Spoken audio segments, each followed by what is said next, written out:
जय श्री राम श्री राम जय जय राम।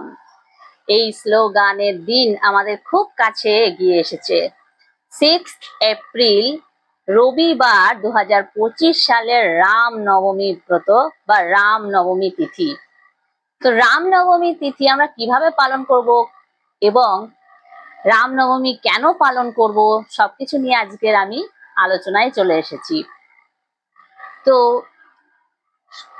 মর্যাদা পুরুষোত্তম ভগবান শ্রী রামচন্দ্র এই ধরায় আবির্ভূত হয়েছিলেন চৈত্র মাসের শুক্লপক্ষের নবমী তিথিতে, পুনর্বসু নক্ষত্রের নবমী তিথিতে তিনি আবির্ভূত হয়েছিলেন এই ধরাবাসীকে রক্ষা করার জন্য। যদা যদা হি ধর্মস্য গ্লানির্ভবতি ভারত অদ্ভুত্থানং অধর্মস্য তদাত্মানং সৃজাম্যহম परित्राणाय साधूनां विनाशाय चतुष्कृतं धर्म संस्थापनार्थाय संभवामि युगे युगे। অর্থাৎ ভগবান প্রতি যুগে যুগে আসেন সাধুদেরকে উদ্ধার করবার জন্য এবং পাপীদের বিনাশ করবার জন্য, এই ধরিত্রীর ধর্মকে সুরক্ষা দেওয়ার জন্য। তো সেইভাবেই সেই রূপেই ত্রেতা যুগে ভগবান রামচন্দ্র এই চৈত্র মাসের শুক্লপক্ষের পুনর্বসু নক্ষত্রে নবমী তিথিতে আবির্ভূত হয়েছিলেন অযোধ্যায় দশরথের গৃহে। পুত্রহীন ছিলেন বলে রাজা দশরথ পুত্রেষ্টি ও অশ্বমেধ যজ্ঞের আয়োজন করেন এবং মা কৌশল্যার গর্ভে ভগবান স্বয়ং আসেন। তো আমরা ভগবান রামচন্দ্রের এই যে পুণ্যতিথি লাভ করছি তা আমরা 2025 সালে কত তারিখ বলেই দিলাম, 6 এপ্রিল রবিবার। এই দিনটিতে আমরা রাম নবমী তিথি পালন করব। রাম নবমী তিথি আমরা কিভাবে পালন করব? প্রত্যেক মানুষকেই কিন্তু এই রাম নবমী উৎসব অবশ্যই পালন করা দরকার, কারণ ভগবান এসেছেন আমাদেরকেই উদ্ধার করবার জন্য, এই ধরিত্রীকেই রক্ষা করবার জন্য ভগবান আবির্ভূত হন।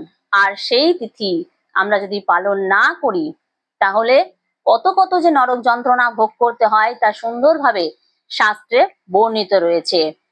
বাল্মীকি রামায়ণে তা সুন্দরভাবে বর্ণনা করা হয়েছে যে এই রাম নবমী উৎসব আমাদের প্রত্যেককেই হিন্দু সনাতনীর ঘরে ঘরে এই উৎসব, এই তিথি পালন করা উচিত। তো এই উৎসব তিথি আমরা কি করে পালন করব? রামনবমীর দিন কি সারাদিন উপবাস থাকবো? না, রামনবমী তিথিতে আমাদের সারাদিন উপবাস থাকার কোনো দরকার নেই, কারণ ভগবান মধ্যাহ্নকালে আবির্ভূত হয়েছেন, তাই দুপুর 12টা পর্যন্ত উপবাস।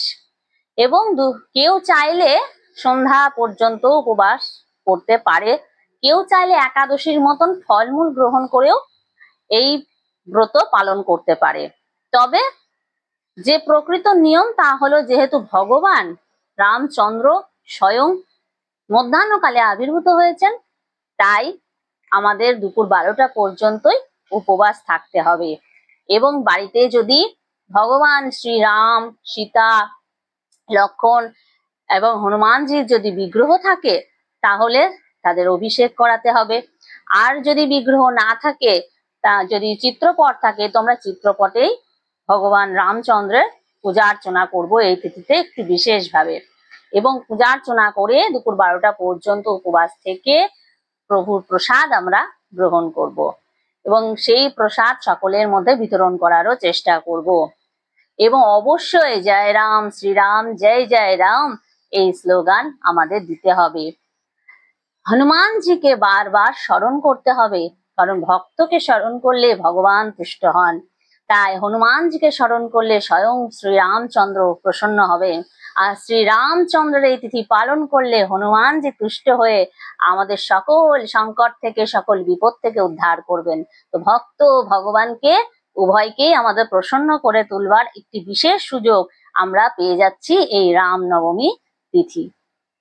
এবং রাম নবমী তিথিতে আমরা যদি বিগ্রহ থাকে তো অভিষেক ক্রিয়া করে নিয়ে তারপর তুলসী পত্র ও পুষ্প দ্বারা আমরা তার সেবা দেব। এবং চিত্রপটেও যদি পূজা করি তাহলে চিত্রপটেও আমরা পঞ্চপাত্রে এই পঞ্চামৃত নিয়ে সেখানেও আমরা ভগবানের উদ্দেশ্যে, ভগবানের অভিষেক ক্রিয়ার উদ্দেশ্যে সেখানে আমরা পঞ্চামৃত রাখতে পারি, পুষ্প সবকিছু আমরা সেখানে নিবেদন করে কিভাবে আমরা তুলসী পত্র এবার নিবেদন করব। তুলসী পত্র আমরা নিবেদন করব ভগবান রামচন্দ্রের চরণে, তুলসী পত্র নিবেদন করব, লক্ষণের চরণে আমরা তুলসী পত্র নিবেদন করব, এবং মা সীতা আর ওইদিকে হনুমানজির চরণে আমরা পুষ্প নিবেদন করব। সেক্ষেত্রে তুলসী পত্র নিবেদন করব না। আর হনুমানজিকে তুলসী পত্র নিবেদন করতে চাই তাহলে তার বক্ষে নিবেদন করব। এইভাবে আমরা ভগবানের সেবা করব এবং বিভিন্ন ভোগ রন্ধন করে, যেহেতু ভগবানের জন্মতিথি তাই অবশ্যই পরমান্ন ভোগ দিতে আমাদের ভুললে চলবে না। এবং পরমান্ন ভোগ আমরা নিবেদন করে সেখানে তুলসী পত্র দ্বারা ভগবানের সেবা করব। এবং এছাড়াও আমাদের মনের মতো করে আরো বিভিন্ন ভোগ রন্ধন করে আমরা ভগবানের সেবা দিতে পারি, এবং সেই প্রসাদ আমাদের অবশ্যই সকলের মধ্যে বিতরণ করে দেওয়া উচিত। প্রভু রামের প্রসাদে যাতে সকলের দুঃখ কষ্ট দূর হয়ে যায় সেই আমাদের চেষ্টা করতে হবে, এবং প্রভুর নাম নিয়ে আমরা সকল সংকট থেকে উদ্ধার হতে পারবো। কারণ প্রভুর নাম যত নেব, ভগবান রামচন্দ্রের নাম যত নেব, এই দিন আমরা অধিক পরিমাণে হরিনাম জপ করতে পারি। এই দিন আমরা গীতা পাঠ থেকে শুরু করে বাল্মীকি রামায়ণ অধ্যয়ন করতে পারি। এছাড়াও রামচরিতমানস আমরা পাঠ করতে পারি, এবং ভাগবতের নবম অধ্যায় আমরা পাঠ করতে পারি। আর যদি না আমাদের কাছে এইসব গ্রন্থ না থাকে তো আমরা শ্রবণ করব। যদি কোনোভাবে আমাদের কাছে চলে আসে সেই ভিডিও, আমরা অবশ্যই সেখান থেকে শ্রবণ করব।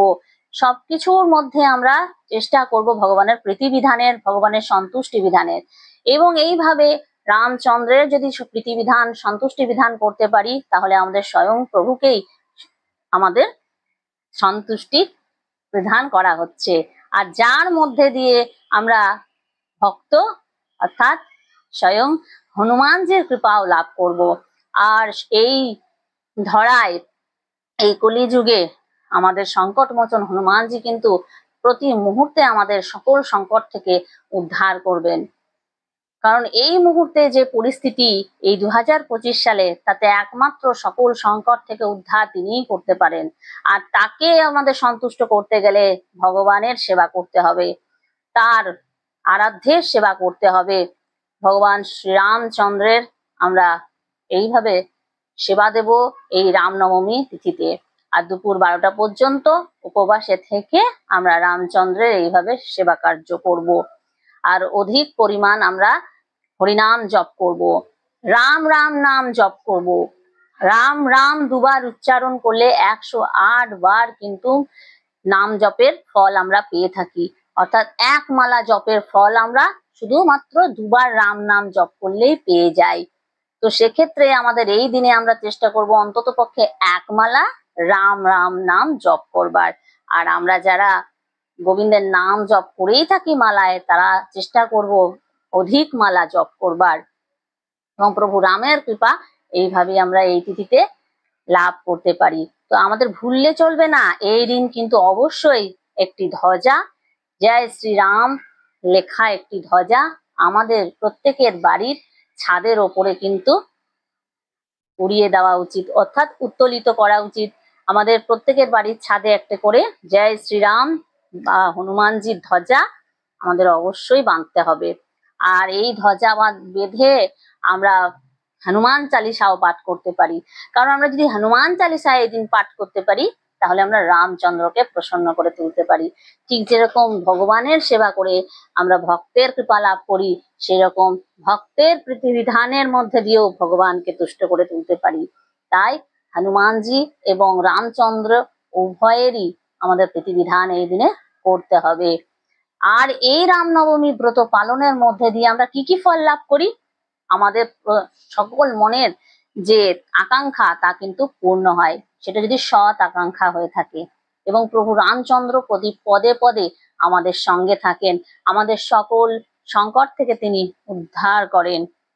এবং গর্ভ যে দুর্বিষহ যন্ত্রণা, গর্ভের সেই যন্ত্রণা থেকে আমরা মুক্তি লাভ করতে পারি যদি এই রামনবমী ব্রত পালন করতে পারি। এবং রামনবমী ব্রত পালনের মধ্যে আরো অনেক অনেক ফল আমরা লাভ করতে পারি, সেই ভিডিও আমি আপনাদের সামনেই দিতে চলেছি। রামনবমী ব্রতের ব্রত কথা, যার মধ্যে দিয়েই কিন্তু আপনারা জানতে পারবেন যে আমরা কি কি ফল এখান থেকে লাভ করতে পারি আর কিভাবে তার সম্পূর্ণ নিয়ম সেখানে আমি আপনাদের জানাবো। তো অবশ্যই রামনবমী ব্রত পালন করুন এবং জয় শ্রীরাম, রাম রাম বলতে ভুলবেন না। জয় জয় রাম, সীতারাম, হরে কৃষ্ণা, রাধে রাধে, ঘনশ্যাম।